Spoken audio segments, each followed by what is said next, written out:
අම්මට ඉන්සු පිටි දෙයක් ගන්න කියලා ආවේ. මම වෙදත් ඇවිල්ලා ගියානේ. ඔව් ආවා අර මට. ඉතින් උඹට කෝල් එකක් දුන්නා මං එදා. ඔව් ඊට පස්සේ කෝල් එකක් කොළ ටික බෙදුවද? ඔව් බෙදුවා ඔක්කොම මේ පවර්ල්ඩ් එකේ කොළ වගේ බෙදන්න ගියේ ලිෆ්ට් එක වගේ. එතකොට මට මේ අතනින් එහෙමම ගිහිල්ලා ඊට පස්සේ එන්න කියලා බැලුවේ.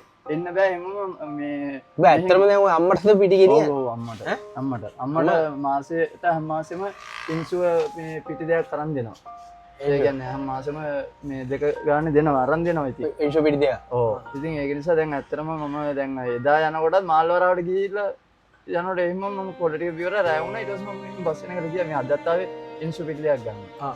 ඒක. අද රැ වෙනේ ඇරලා තියෙනවා කියලා කිව්වනේ. මල්ලි මේ පිටි දෙකම මං ගන්න වාට නිකන් දෙන්න. මේ ගොඩක් මිස් වෙන්නේ ඇත්තටම. මේ මගේ අම්මට පින් දෙන්න මොකද මගේ අම්මා අතන අම්මට නිදින් නිරෝ සම්පත් ලැබෙන ශක්තිය දැන් ලැබෙනවා. අම්මා මගේ අම්මා වගේ තමයි ඔයාගේ අම්මා. දැන් මම දැකලා තිනවා TikTok එකේ ඒව මේවා දානවා. මේ අම්මා ඉල්ලීමක් කරනවා කෑ ගහන මොනවා හරි කියනවා අරස්ල කන්ටෙන්ට් කරලා හරි ගේමක් ගහ ගන්න.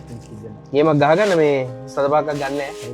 දන්නවා මං ගැන හැමෝම මේ දෙන්නේ මේ වීඩියෝ දාගන්න තේ මේ කරන්නේ ෆිට් එකට දෙන්නේ. ඇත්තටම එදත් ඇවිල්ලා ගියා මම හිතුවා සල්ලි නැතුව ඇති කියලා. ඔව් ඇත්තටම. ඉතින් මේ ඒ හින්දාමයි දෙන්නේ. මොකද මේ අතන මම ලිෆ්ට් බෙදලා සූරපප්ප ජිම් පප්ප ඇඳලා තමයි ජීවත් වෙන්නේ. ඒක තමයි අම්මට සලකන්නේ.